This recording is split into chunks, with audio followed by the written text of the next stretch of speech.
You're listening to the Armchair GM Sports Network.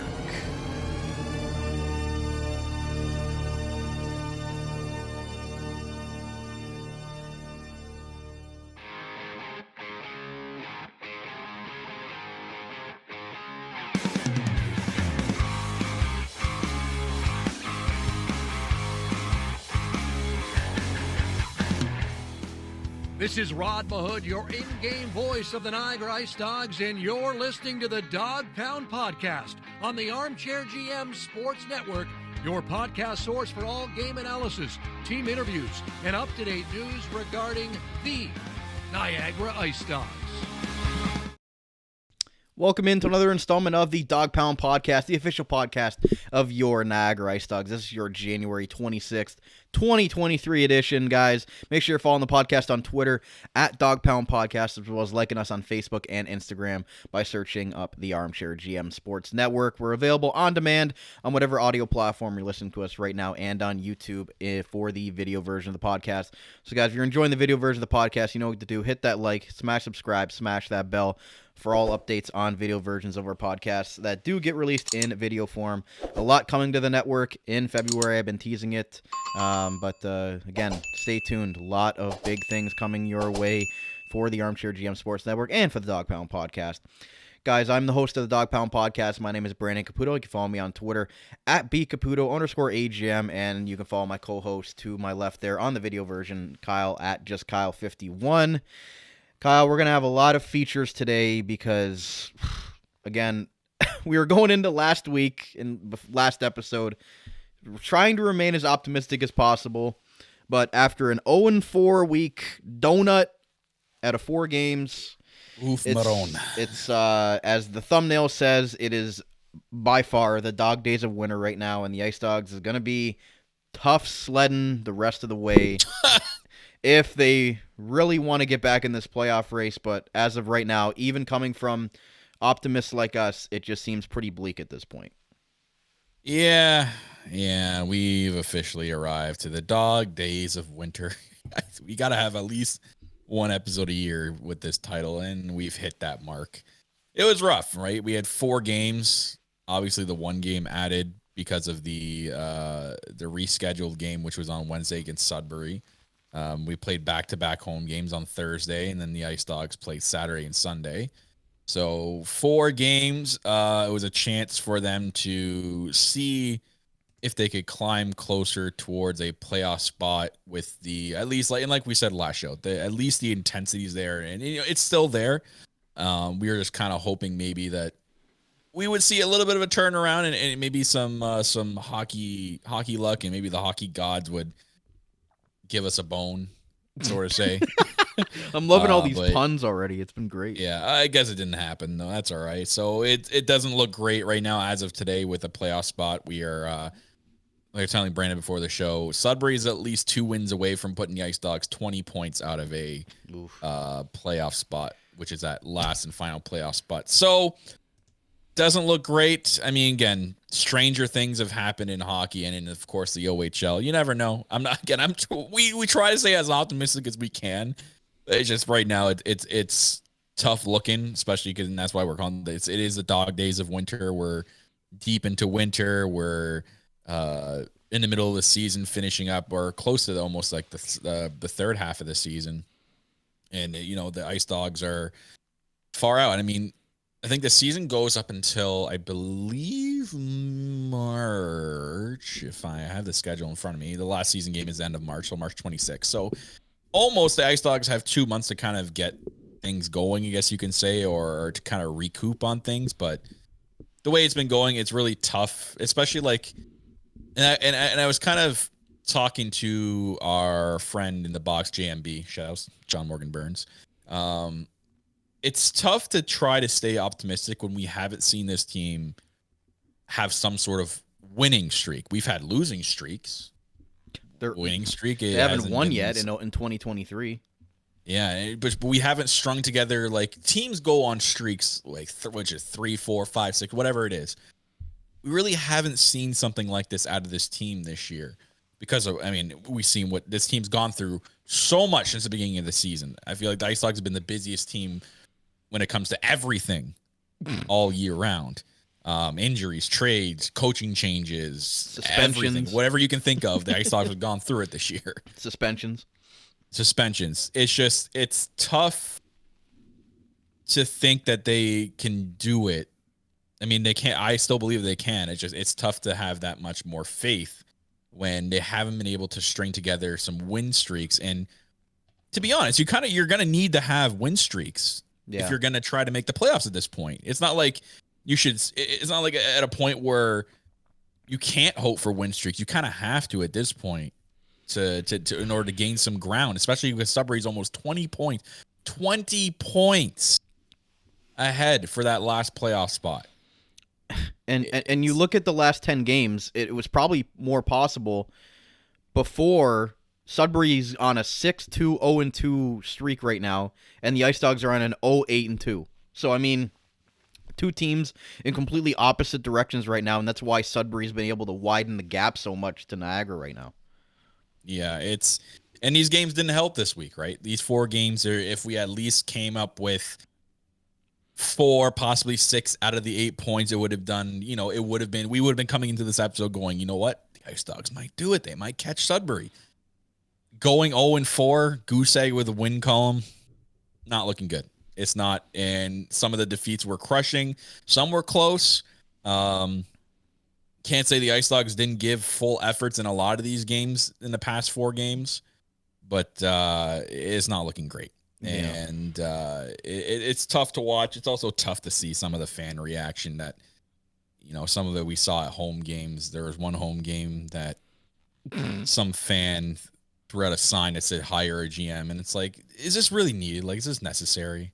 Like, I understand if this team was going through that for like 5 years straight, right? And there was like no change for 5 years straight. But literally, this is the first year that this management team and everything is in with this organization. Literally the first year, and these people are acting like it's been like this for years, right? Yeah, we went through some rough patches with the Burks before they left, but like, they're not even giving this management. It hasn't even been a full year since this management team has been here.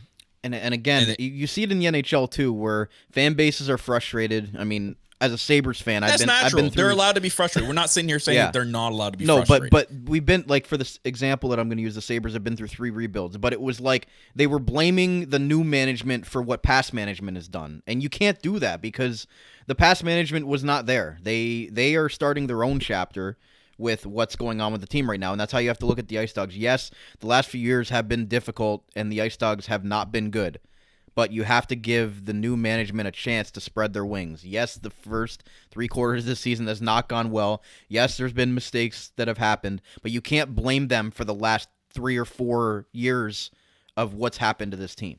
Yeah, I'm sorry. You can't act like an idiot. I put the sign that we saw at that home game in the same category as if a fan threw a jersey on the ice. You can be frustrated. You just can't be dumb and be frustrated. Like that just doesn't go well for either side. It doesn't look good.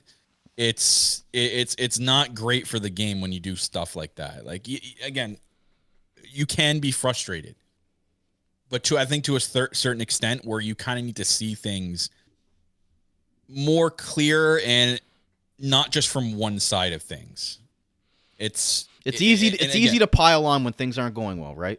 Exactly. And then they haven't been here for a year. They're literally figuring things out. Yes, again, they make mistakes. Every team makes mistakes. It's like everyone expects like there's this high expectation for the IceDogs that we have to be this best team in the OHL or dominant team right away.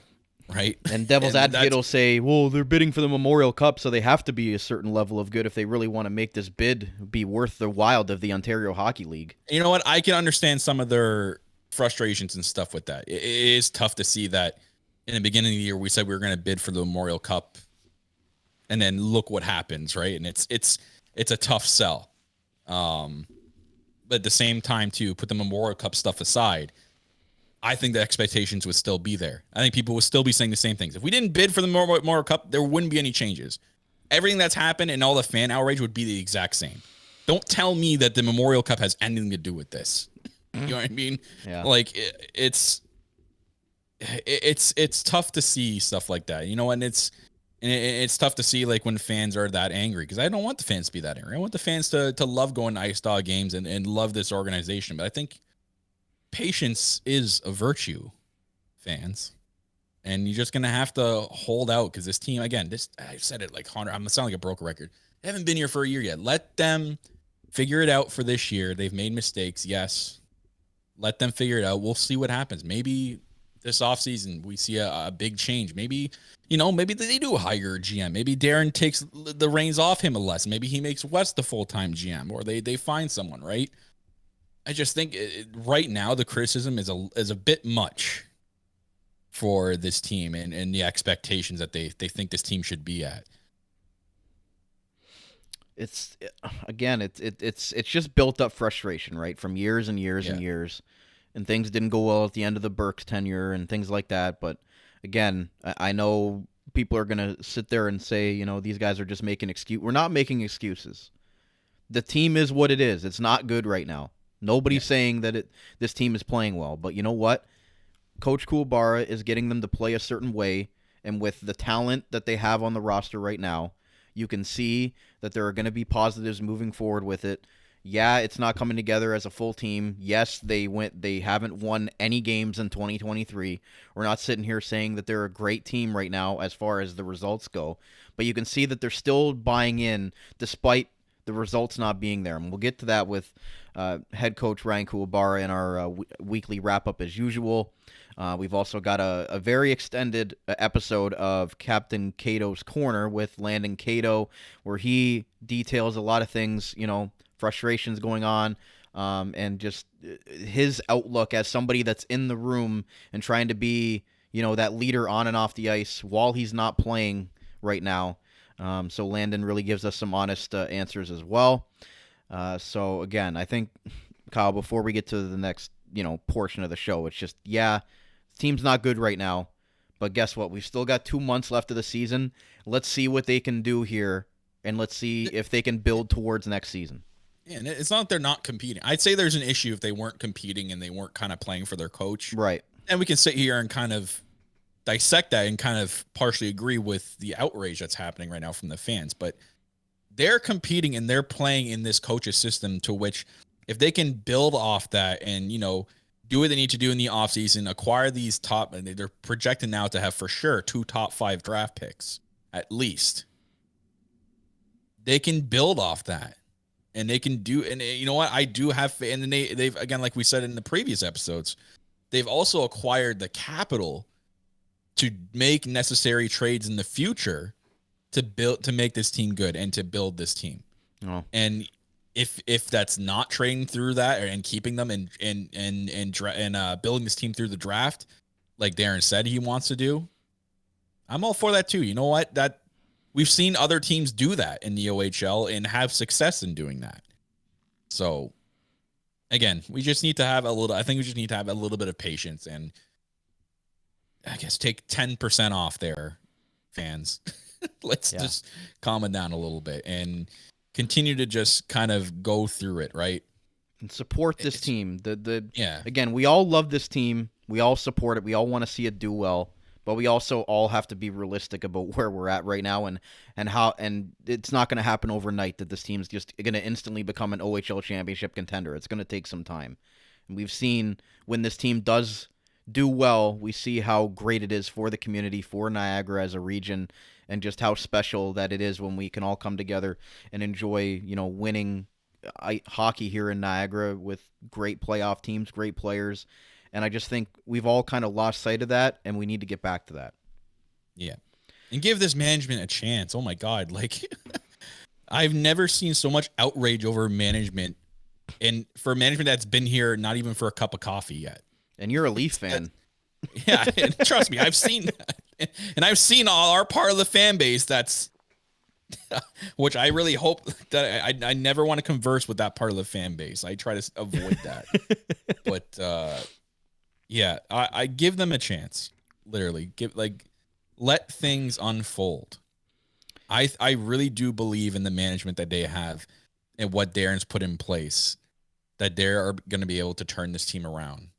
And again, like I said, whether it is hiring a GM to help Darren out for next year, or having Wes become the full-time GM and hiring another assistant GM. Who knows? Who knows? But who are we to say? You know what I mean? Like, we're not the ones making the decisions. So no, we don't work for the team. Really? No.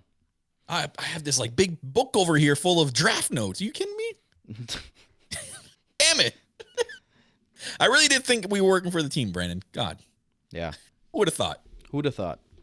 So let's get to something positive here. We've got a great installment of This Week in Ice Dogs History with the radio voice of the Niagara Ice Dogs, Ted Lehman, on Country 89. He's actually inputted a little bit more this week. He's given us some audio from some of the moments that he's talking about. So it's going to be a really interesting episode. Hopefully you guys enjoy it in audio, video, wherever you're enjoying it. Another installment of This Week in Ice Dogs History.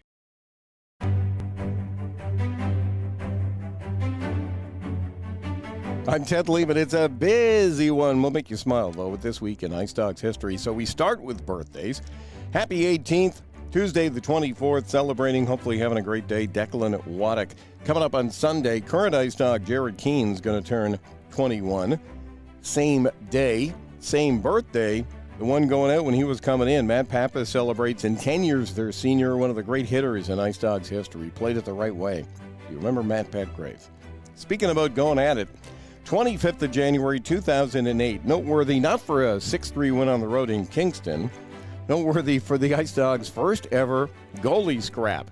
John Murray for them, Lucas Lobsinger, a future goalie coach for us. And goalies never forget. We ended up going at center ice off a line scrum that started with Alex Pietrangelo throwing a big hit, and things weren't going our way, so I decided to skate to center ice. And like I said, that's probably the best memory that fans would have of me here in Niagara. Just ask him. It was a different game all of 15 years ago. Go to 2015.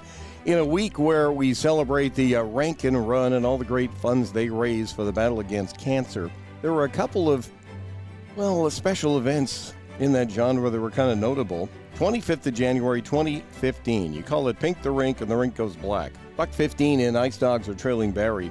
Sunday afternoon game, 1-0. 25 seconds later, Ryan Mantha's throwing him with Stefan Nosad.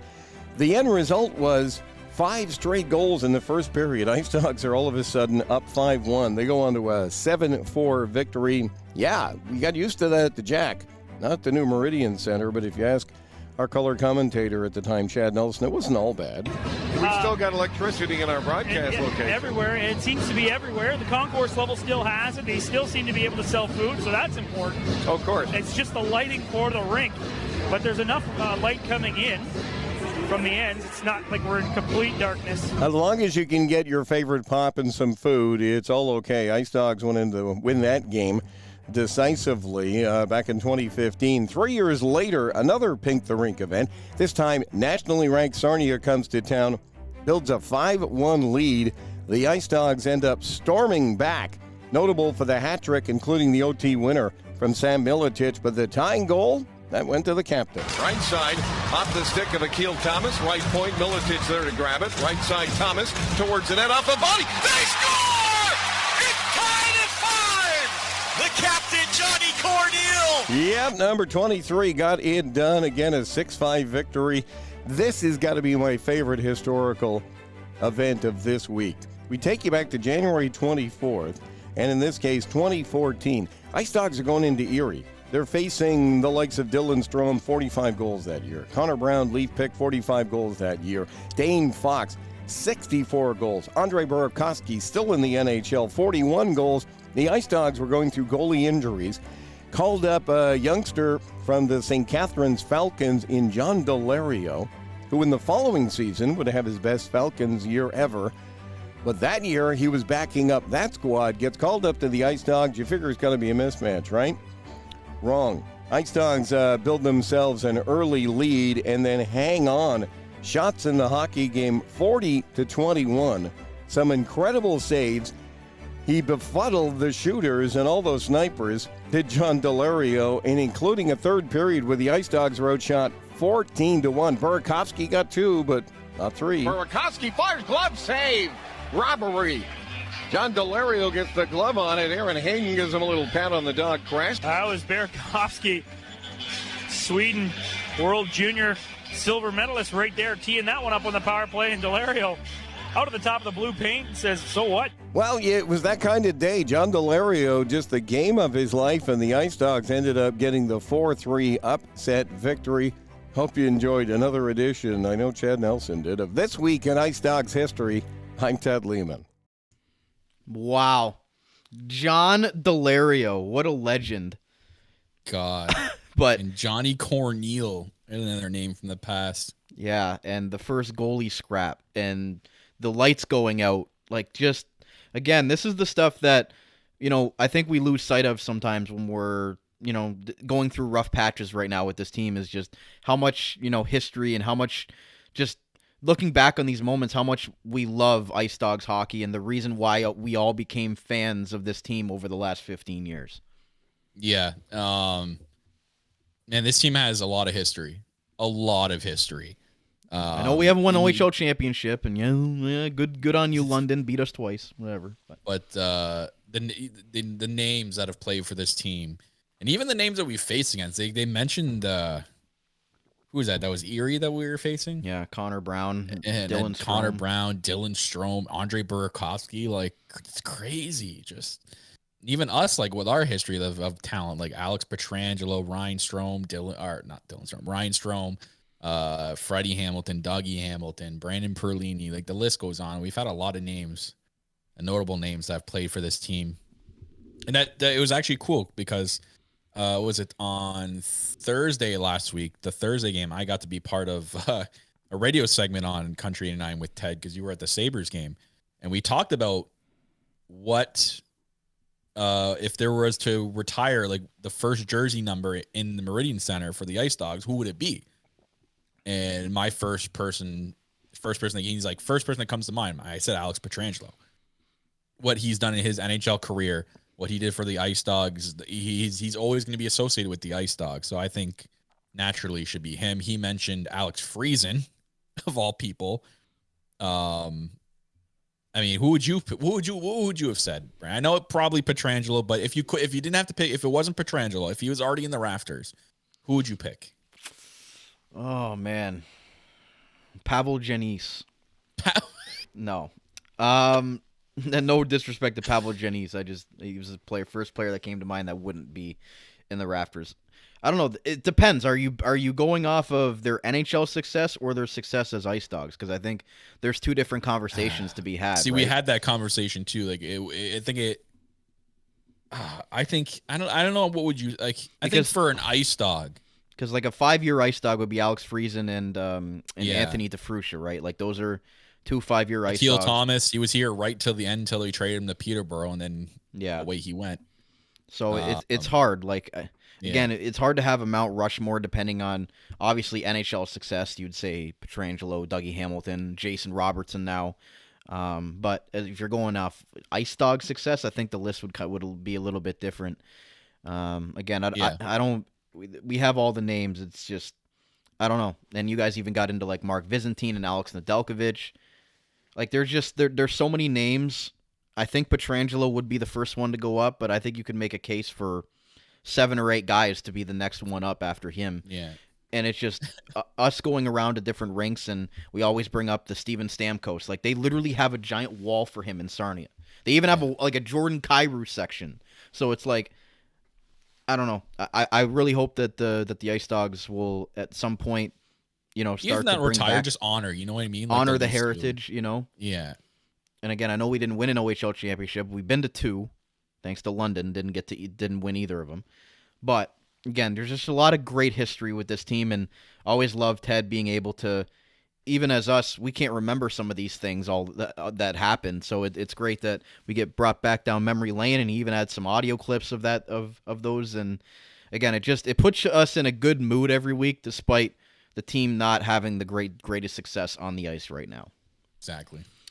So with that said, Kyle, I'm trying to think where we're at right now. Let's get our weekend wrap up with the head coach of the Ice Dogs, Ryan Kuwabara, and then we'll come back from that and then hit commercial. So here is the week wrap-up with the head coach of the Niagara IceDogs, Ryan Kuwabara. Here on the post-game with head coach of the Niagara IceDogs, Ryan Kuwabara. Coach, not much to say. You didn't pick up a point this week, but again, is there some positives that you can take from not getting the results on the ice? You came into the week relatively healthy, and then, injuries just took over, and you're down 6 skaters by the end of this week. Just how difficult is that to overcome, despite calling up a few guys from Brantford? Yeah, it's always tough, especially that first game there was something unexpected for me. I've never been through. You lose, quite a few guys in one game, and you have nobody left on the bench, and then, you're trying to play a certain style, and it becomes really, really difficult. You lose a lot of key pieces there that contribute, and if they're not in our lineup, I think we might not be as good. So, we have to try to battle through that stuff, but it's also tough when guys are playing a lot of minutes. Yeah. They get tired, especially this week with 4 games in 5 nights. It definitely played a factor on us. And Flores goes down, unfortunate for him. Charlie Burns gets his first career start last night, and then tonight Rosenzweig has a 52-save performance. Can you just talk about what your goaltenders have given you despite, being undermanned most of the week here? Yeah, most of the time they've been great. They give us a chance to win. They make some big saves when we need it to keep us afloat, and they've been great. Without them, definitely it makes it a lot tougher. But definitely with the whole team and everything, it's tough to lose flow because we had a pretty good tandem going there, which back and forth, and we can rely on guys. But Charlie was able to come in and got a first look. Exciting for him, I think, a little bit with 4,000 plus fans there at our rink, and for him, I think he might have had 500 fans mostly in the NOJ. So, that was one of the things I said, just smile, enjoy it, and play your game. So, good for him. And can you talk about Runco and William Stewart? They've been up here or there throughout the year, but now, stepping in the lineup with all these guys out. Just talk about what you're expecting from those 2 guys and, how quickly you think they're going to get up to speed with the OHL style and OHL level here. Yeah, it's tough, right? They've been, good pieces for us to bring up and to slot in to eat some of those minutes, right? That's the important part, and for them it's probably a big jump to jump from the OJ to the OHL. It's definitely a little faster pace. Guys are a little bigger, a little more skilled. So hopefully moving forward we're going to get them out for some more practices with us, just so they get used to the speed and being with the guys and knowing where to be in systems. A positive this week, Valdemar William Hall getting his first career OHL goal. It's been a long road for him, getting put on waivers by Mississauga here, and then coming over as an import player. His first year in North America. It's taken him a while to get up to speed. Seems like he's really earning some ice time for you and gets rewarded there with his first career goal. Can you just talk about Hall being able to develop here as an OHLer? Yeah, he's a great kid. He wants to learn. He does things the right way. He's in the gym. He's working hard after practice on his skills. It's, unfortunately, I think he was a little snake bitten up until he scored his first goal, but, he contributes a lot on our PK for us. And, as a young guy coming in, that's probably where you're going to get most of your special team minutes. So for him, he keeps doing the right things. I see a bright future. For a game like tonight, when your penalty killers are out there for essentially half the game with 8 power plays going the other way, just what can you say about those guys being able to just step in there, be able to grind it out, and then you almost end up earning a point in this game despite everything else that happened throughout the game? Can you just talk about, the resilience of these guys never quitting and almost, despite being outshot by 40, they were right in this game, and the power plays and penalties were just completely one-sided. So just talk about the effort of the guys to never quit until the final seconds of that game. Yeah, that's been our mantra a little bit. One of the culture pillars is just, our work ethic. We have to be working hard, on both sides of the puck and making sure that we're playing the game the right way. If we don't do that, then, I think we're going to play a lazy game, and that's going to lead to bad habits and not what we want to play like. So, every game I think we work hard. And I think that's shown by us battling back in third periods and stuff. Obviously, we'd love to have a couple of those early goals back, but that's hockey with young guys at times. But if the work ethic's there, there's stuff to build on. And last question, you've got so many guys out of the lineup. So how do you kind of, the results aren't there right now. What's your message to the guys in the room to really keep them upbeat throughout everything that's going on? You got guys in and out of the lineup so much, and trying to instill everything that you're trying to bring to the culture of this group, despite not getting the results and the points that are so important, but trying to maintain a level head and a positive attitude throughout all this difficult stretch here. Yeah, I think the biggest thing is just believe in yourselves. You're going to go through rough things in your life, and sometimes it's just not hockey, and you have to, learn the skills on how to, cope with that stuff. So, to be positive in certain situations when you're working hard and maybe things aren't going your way, it's just, a matter of time before that turns over and goes the right way, and then you can channel that in the right way and have a lot of success. Head coach of the IceDogs, Ryan Kuwabara, thanks so much for doing this, and we'll talk again next week. Thanks very much. Kyle, again, always great thoughts from Ryan Kuwabara. Again, even despite the team getting 0 points last week, you can still tell that he and the coaching staff are still upbeat, and they still believe in these young men as they continue to grow here as not just hockey players, but, as people that have to go through adversity, because no person ever has to not go through adversity in life. It's just a part of your life on the ice and off the ice. Yeah, and you have to focus on what's working and what positives you can take out of the losses. And when you work on those 100%, you can get into these grooves and these streaks, and you play off those. So, loving that Ryan can really find the positives where there is a lot of negatives, unfortunately, these days with the team. So, and that's finding it in players like you mentioned when you asked him about William Hall, who's adjusting to the North American style of game, had a rough first half of the year, scored his first goal, and now he's kind of finding his way and finding his way and what his role is on this team. And like he said, being his first year, he's going to try to find his way on special teams, and we've seen some special teams play out of him. So, yeah, I'm liking the motivation that he's kind of instilling in this team through, I guess, like I said, like our title of our episode, through the dog days of winter, and kind of writing off those things rather than focusing a lot more on the negatives. Yeah, and we're not going to take a break today because I need to rant about that Mississauga game. Wait, the one that was in Mississauga? Yes. Okay. Absolute just train wreck of an officiated game. I'm sorry. Like, again, I don't want to sit here and blame officials, but when you have 8 power plays to 1, there's something wrong there. Like, I'm sorry, but the IceDogs were shorthanded 5-on-3 3 times during that game. Oh, wow. The Mississauga had 8 power plays and a penalty shot. So 8 power plays plus a penalty shot. The IceDogs had 1 power play. They scored on their 1 power play. It was just the second half of the game. The IceDogs were shorthanded, like, for half the game. It was ridiculous. Like, the penalty killers were out there for so long, and we know how depleted this lineup is right now. And they really held their own. Like, they only gave up 1 right at the end to Mississauga. So if you're looking at the penalty kill, again, it just continues to battle through despite, being down 2 men 3 times in that game. I knew that game was fishy when I saw the shot count. Yeah, and people are going to look at the shot clock and say, well, they got outshot by 40. This team's terrible.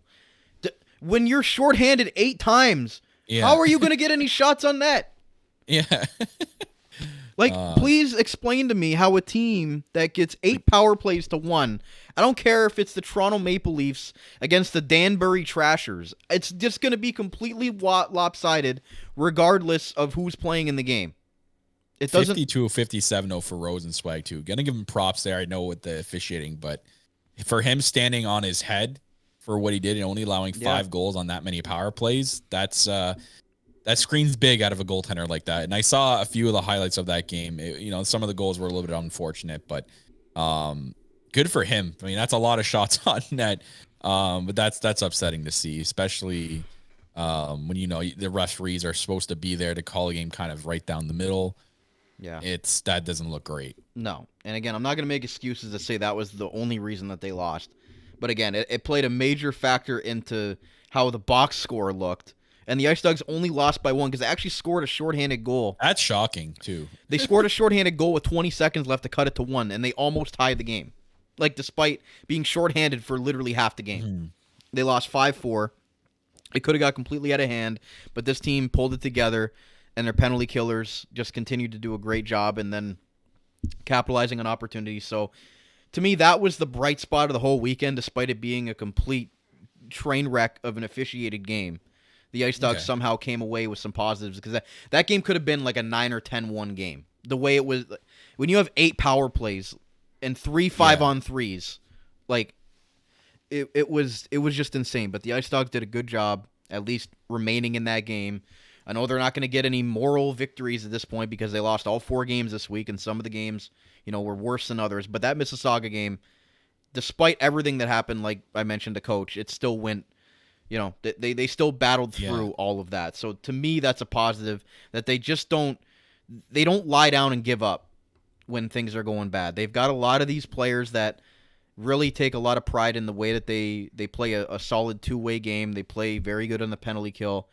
And we've really seen, Ryan Kuwabara instill in these guys that, not having effort will not be tolerated and will not be acceptable. We've seen, people earn ice time that maybe are bottom 6 players or bottom line forwards because they've earned it and they've worked hard. And nobody's going to be taking games or shifts off like we've seen in the past with this team because it's not going to be tolerated by this coaching staff. And I guess you can say, too, another positive, we can take one away, is Asadorian. Right. He's really looked great in the last couple of games and he's really settling really quickly for this Ice Dogs team. And I think he's going to be he's showing that he's going to be a great pickup for next year as well. 7 games played, 3 goals, 5 assists, 8 points since being acquired. He's just stepping right in and taking the reins of putting the scoring on his back. So, and he's looked great for a small player. He's really proving that he plays a bigger game for his size. So good on him. And I'm really been very impressed with his play. Yeah. And talk about some new Ice Dogs. I've got a couple of the graphics up here.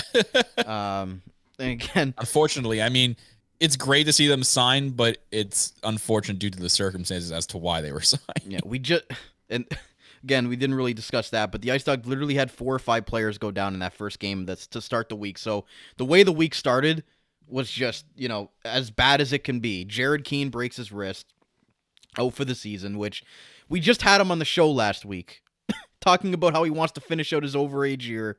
And then the guy unfortunately breaks his wrist, and that's basically it for him. So we feel really bad for Keener. Just, terrible way to end your overage year. Then Copeland got hurt.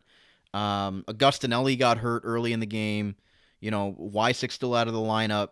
It's just like everything piled. Rebo left the game near the end. I think it was a minor thing because he was back. Then Flores gets hurt, gets run into. It was just like you looked at the bench and you saw like it was like an empty bench by the time you had the 5 guys out there. So I should have brought my equipment. I probably could have laced up and you probably could have and helped them out. But signed Charlie Burns and William Stewart and Gabriel Runco, who was apparently signed already, but is now signed by the Ice Dogs. So again, these for anybody wondering about the card situation, it's a part-time card. And again, when these guys are eligible to come back from, the scratch injured reserve, then those guys will get sent back down if anybody was wondering why they still have cards left and things like that. But really good debut for Charlie Burns. Again, the team just did not play great in front of him. They had about 12 things happen to them in that game. So, again, I'm not going to sit here and blame the kid for not winning his first start. I mean, there was just so much other stuff going on, but his attitude so far, and we'll see if he earns any more starts going forward. If Flores is going to be out for a week, a month, we don't really know right now. It's just kind of like a wait and see, thinking a couple of weeks, but who knows? Yeah, Runco, I think, is also proven that he was a good acquisition. He was drafted by Peterborough, and we acquired him back in September. he's looked pretty good out there. I think he's looked like a great fit in the D-core. Hopefully they kind of take a second look at him next year. If they can keep him around. Stewart, I really haven't seen a lot out of. I just know that he's a big forward. We acquired him from, I believe, Flint. I want to say in a trade. I want to see what he's about. I didn't get to see. I don't know. Did he play on Sunday with Yeah. in that game? Did you notice anything at all out of him, or maybe it's probably going to take a few games? It's hard because the fourth line, they were short of forwards, so they had Hall and Stewart on the fourth line with like a rotating forward. So it's because they only had 11 forwards dressed. So, and Charlie Burns, a 16-year-old coming into the league after playing in was it Junior B or wherever or the OJHL. The OHA, it's tough, especially thrown right in the wolves like that, and not getting any games to kind of play a preseason to kind of get warmed up with. But regardless, he's showing that he's got a really good record in with the Blind River Beavers of the NOJHL. He's played 20 games this year, 13-3-3. And a goals against average of 2.00 exactly and .922 save percentage. So he's got 5 shutouts. So he's developing pretty well. And, he kind of got thrown into the wolves there. But I'm glad to see he's getting at least some OHL experience before being sent back down. Yeah. So, again, like we go over the player stats every week here. Zach Lavoie, continuing to lead the way with, in the goal category. But it's nice to see, Daniel Michaud, Declan Waddick, Alex Asadorian, really the emergence of him since he's come over from Sudbury. And I've even liked what I've seen from O'Flaherty and Potelou. They might not be getting the points, but those guys are hard players to play against. They're hard to get the puck off of. They're going to go in the corner and bang. Like, I really like that line of O'Flaherty, Potelou, and Klein. Like, to me, that is like an NHL checking grinder line. Yeah. Like, anytime they're on the ice, you can hear the bang along the boards because you know who's out there. It's when those 3 guys are out there. Like I think I really like that. You need that sandpaper-like line. Yeah, and they really didn't have that, I feel like, even last year or even at the beginning of this year. Like, they didn't really have, like, a line that was really hard to play against. And I really like what those 3 guys, I think the offensive opportunities are coming. Potelou's getting a few chances. And even Klein, getting more playing time, you can see that he's kind of starting to become more confident with the puck. Because he was like scratched 4th line most of the year. Now he's getting an opportunity on power play time. He's getting, opportunity on the 3rd line. Like, you can see that Evan Klein is starting to gain a lot of confidence in the offensive zone because we know how great he is defensively. But it's just good to see like that, the coaching staff's willing to give these guys a chance and they look, even though the results aren't there, you can tell that this team is really trying and these guys are giving what they have. They might not be the most skilled team in the world, but you know what? They're not backing down to anybody, and that's what I like. And also, to put in perspective with Asadorian, he played 32 games for Sudbury this year. 3 goals, 5 assists, 8 points. Only played 7 games for Niagara this year. 3 goals, 5 assists, 8 points. Hidden gem right there. Yeah, he's proving that he's fitting in quite well on this IceDogs team, and I'm liking what I'm seeing out of him. He's been a big highlight for me, and I'm hoping we see a lot more out of him. Same with Zachary Lavoie. He's been here for 13 games, has 9 points, 5 goals, 4 assists. Pretty good stat line for 13 games. I do feel we can probably see a little bit more out of him, to be honest, if I'm going to be honest here, and I think he has the potential to do that, and I think we're going to see a lot more out of him as well down the stretch and into next year as well. Yeah, like I look at that Asadorian, Lavoie, and He line. Like, to me, that gets me really excited looking at those 3 guys. Oh, yeah. I think that, you don't want to project the next year, but I think if they put that line together, they could do some damage. And we've seen the emergence of Kevin He just continuing to grow as a rookie in all aspects of his game. On and off the ice, he's just so fun to watch. And that's another thing, too. Like, if you fans out there, come, and that's why we continue to kind of advocate to come support this team. It's also a chance for you to see the future of this team. If, as a long IceDog fan, that you're going to come and you keep supporting this team no matter what, coming next year and all that stuff. It's also a good opportunity to see this team develop and these kids develop and get excited. Like we are just talking about that, like coming to see a line of Hasadorian and Lavoie and just seeing a fast, high-paced scoring line. It's very exciting to see, and it's very fun to watch down at the Meridian Center. So still, come out and support this team and support the future of this team as we go through. And I know it's not a word that likes to be used, and not just our management, but any management out there, rebuild. As we go through this kind of rebuild, retool, rehash, whatever you want to label it as, it's fun to watch, and it's good to support these kids no matter what. Yeah, so let's get into this week's episode of Cato's Corner, and then we'll come back and we'll just kind of preview quickly what's to come for the Ice Dogs this week. So here is a great installment of Cato's Corner with the captain of the Niagara Ice Dogs, Landon.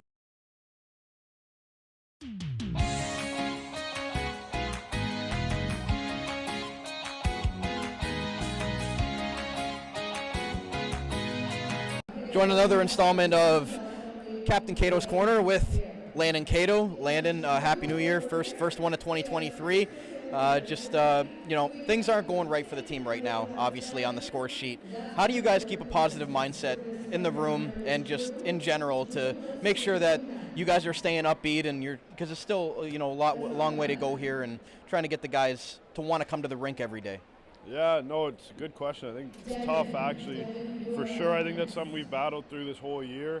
When teams are going on slumps, it's kind of the hardest thing to show up to the rink the next day. But our coaches and our trainers and stuff, they're great guys and great people, so it's a lot easier to come back. And our message kind of the whole year has been, why do we play the sport? Like, why are we playing hockey? And we all know why we started hockey, so that's kind of what we're trying to revert back to. And I think you can see it in little spurts in our game where kids are going hard and having great shifts, but it's the consistency that we need, and it's just not there right now. So yeah, probably the biggest thing that we do is just remember why we are playing the game, and remember what got us to this point, and that usually helps us come to the rink every day and be with the boys. The trade deadline's come and gone. You brought in some new guys now. You got Ride, O'Flaherty, Asadorian, Podolou, and then obviously with Flores out of the lineup, you got Charlie Burns in here. So what has it been like having these new guys in here? Have you been able to get to know them, really get them engraved into the culture here, and just kind of how do you welcome those new guys to the team? Because there's been so many new guys even in the last month or so joining this room. Yeah, I mean, the whole season's kind of been like that, so it's not really nothing new to our team very much. We're kind of just used to it at this point, so now we're just going by day. If a new guy shows up, we're there to be his teammate. We'll go through a wall for him. Hopefully he'll go through a wall for us, but like just little things. We did a team event last night where we all kind of got together at around like 5 o'clock. We played pool at a pool hall. And yeah, just little things like that, going out to eat lunches and meals. Like, we're with each other 24/7, so it's kind of just being able to bond with that guy and learn something new about him and learn the reason that you want to go through the wall for him. How important is it to build that off-ice chemistry to have it carry over to the on-ice? Is that really a thing? Like, do the guys really have to be connected on and off the ice, or like how do you guys go about that to make sure that the on-ice product and the standard is still up? Even though you guys are still getting to know each other. Yeah, I think last year was kind of a product of that. I think last year, if you watch the way we played, we weren't a great team again last year, but you saw if one person touched anyone on our team, it was either Betsy was fighting, or I was fighting, or Roddy was fighting, or there was someone answering the bell at every single minute of the game. So that was something that Betsy kind of put into us and engraved in us. That's something that I try to put into our guys, and a lot of the older guys try to as well. It's been so hard this year with so many injuries and so many guys out to really play the physical game that we want to. But yeah, like as you said, being off the ice with your team's the biggest thing. You can do as much as practicing as you want on the ice. If you don't like the guy you're passing to, normally you won't pass him the best puck, or you might not pass him the puck at all. So that's kind of our biggest thing. Like, we know that this year's a learning year. We know that this year's a rebuild, so we know that we're trying to push for this playoff spot, and hopefully we can get there. I think we can. We have the roster for sure, like I've been saying all year. It's just we need to find this consistency. We need to find it soon. So. And you named a couple assistant captains. Daniel Michaud is now an assistant captain, and then Jared Keane was named an assistant captain, and unfortunately went down last weekend during the game. Looks like he's probably going to be out for the season. But just as the captain, what was your thoughts on naming Michaud and Keener assistant captains on this team as you continue to try to build as a young team and having those other veterans in the locker room to help you out as well? Yeah, well, start with Mish. He's been playing amazing this year. It's probably his best year this year in his career. He's just the first guy on the ice. He's always working hard. He's always talking to the boys. Like, he's just always a voice in the room that helps me out whenever I'm not there, or kind of helps me with decisions that I have to make. So he was like the undercover A the whole year, basically. He came in with a great attitude, and he just wants to win. So that was a pretty easy decision there, and Kui came up with that when he brought it to me, and I thought that was a great idea. And then with Jared Keane, he's been to 3 different NHL camps. His brother played in the NHL, plays in the KHL, comes from a family of hockey. He's just like one of the best guys you'll ever meet.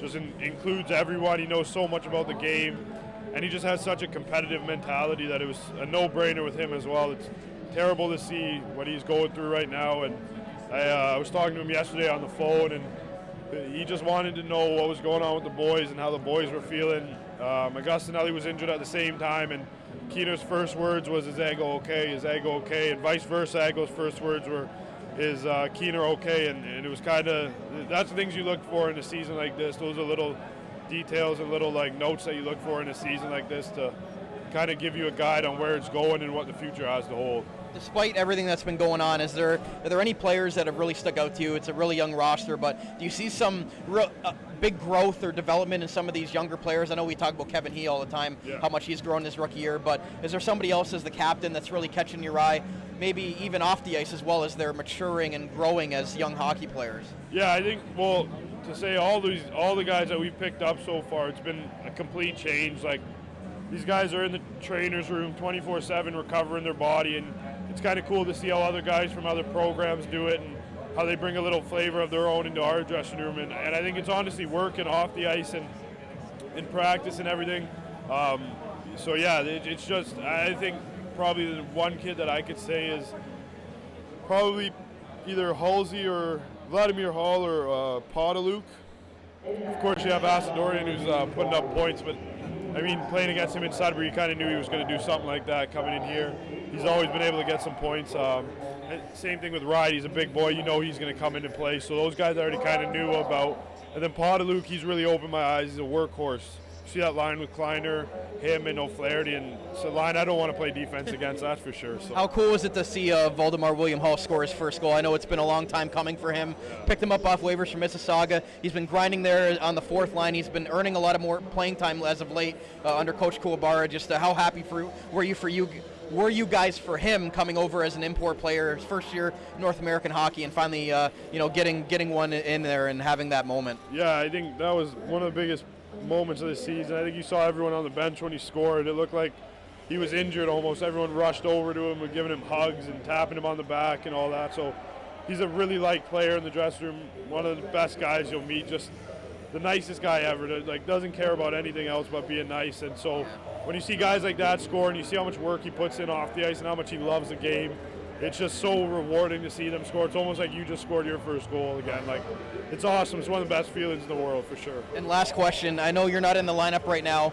As the captain, that's got to be hard for you to do. You've been in and out of the lineup so many times this year. We've talked about it all year long, but does that give you an opportunity to kind of be like another coach for these guys and kind of be like a hybrid between like a player and a coach? Kind of, the coaching staff, they come to you to want to, because they know that they can trust you going to the guys, and if you need to pull a guy aside and say something to them, constructively as somebody that's in the room, like how have you kind of embraced that role, being like a kind of a hybrid coach while you've been out of the lineup as the captain? Yeah, no, it's been pretty kind of different experience. It's funny you say that. Actually, I was kind of trying to describe what I was doing to my dad and what it felt like, but I mean, it's good to watch the games and you see what's going on, and for a team like us who's in a rebuild, it's great to know the little details that we can work on for next year and little culture changes that we can make. But yeah, I think as a captain, you got to be in the room as much as you can, be around the guys as much as you can. I just try and be an outlet for the guys if they want to talk to the coach and maybe they don't feel confident in doing it. I just want them to know I'm the first guy to do it. And then obviously in tough times, it's easy for me to talk and say things because I'm not playing right now. But that's why I try not to talk as much and more so listen to guys and hear what they have to say about how they're feeling. Because at the end of the day, as many coaches, as many GMs, as many players as we want to trade, it's the players that we have in the present and the players that are on the ice that have any say in anything we do here. So it's them who matter, and that's kind of my whole thing. I know as a player you want to be heard, and the younger guys or some of the guys that aren't as confident to talk, it's a great way to let them tell me what they feel, and yeah, so I'm trying to be that guy for them. Captain of the Niagara IceDogs, Landon Cato, on another edition of Cato's Corner. Thanks so much for doing this, Landon, and we'll talk again soon. Yeah, no, thank you.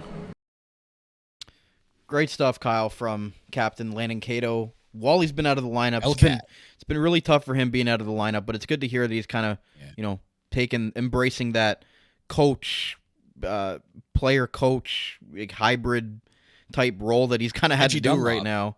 But it's really good thoughts there on an extended episode of Cato's Corner. Yeah, really loving that when he was mentioning that he learned from like how to stay together and come together as a group off the ice, and in that that kind of reflects on the ice afterwards. Like mentioning Captain Dakota Betts last year, and how he instilled that into the team, and how Landon's taken that and instilling it into their players that you're gonna stick up for them no matter what, and how Dakota kind of instilled that last year. So I'm loving that. I'm loving that they're still doing things off the ice to come together still as a group, even through these dark, I guess you can say, dark times. So I'm glad that he's still doing a lot of stuff with his current injury off the ice to kind of keep the team together. I think that's very, very important. Yeah, and the players that he was impressed by too, like Asadorian, Podolou, like he's really liked what he's saw from these new guys, and kind of them bringing their new flavor that they've brought from their other teams and programs to really help these guys move forward. And Landon's very honest, it's hard to go through these things, but they have each other in the room at the end of the day, and that's the present, and that's what they have to live in every single day, trying to go into that room and be motivated to go to the rink every day. Exactly. So with that said, guys, before we wrap up here, let's just discuss about the upcoming games. It's actually going to be a couple of returns coming.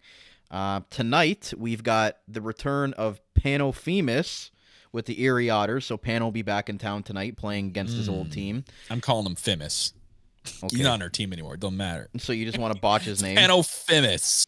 Shout out to Chris, but I don't know if he's listening anymore. But and then on Saturday, Pasquale Zito returns with his North Bay Battalion squad. So what a turnaround season for them. They are now, which is crazy, they are now 2 points from catching up to Ottawa. Well, look at how stacked their lineup is. And they go and play against Shane Wright tonight in the Windsor Spitfire in a crazy game between those two. So Zito will be playing against two of his former teams. He plays Windsor and then Niagara. Yeah.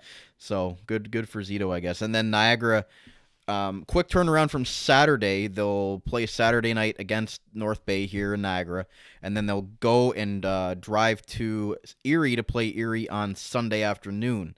So they'll have 2 games against Erie and a game against North Bay. So it's going to be an interesting 3-game week to see how the IceDogs hopefully rebound from a very bad week last week.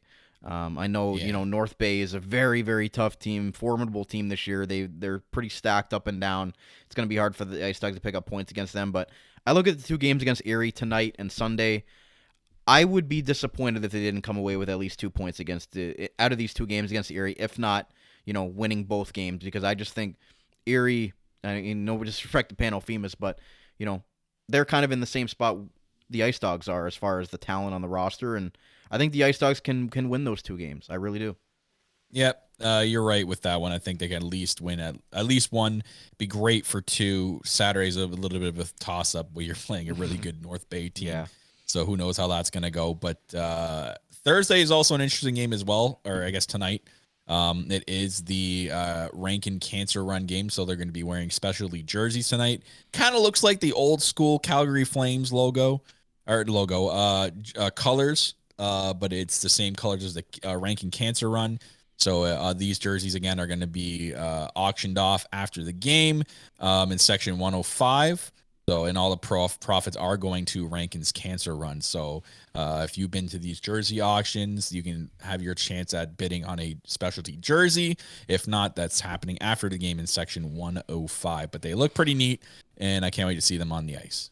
Absolutely. So, with that said, guys, that's going to wrap up another edition of the Dog Pound Podcast, the official podcast of your Niagara Ice Dog. If you guys are enjoying the content on the video version of the podcast, make sure you're hitting that like, smash, and subscribe, and liking us on whatever audio platform you're listening to us right now on demand. Make sure you're following us at Dog Pound Podcast, and you follow myself at bcaputo_AGM, and my co-host Kyle at just Kyle51 as well. Make sure you follow us on Instagram, Facebook, wherever you guys are at. Just we're there, so go and check us out wherever you guys are on social media these days. Who knows? But until next time, this has been another installment of the Dog Pound Podcast.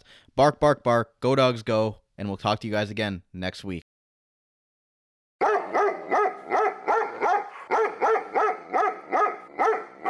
You're listening to the Armchair GM Sports Network.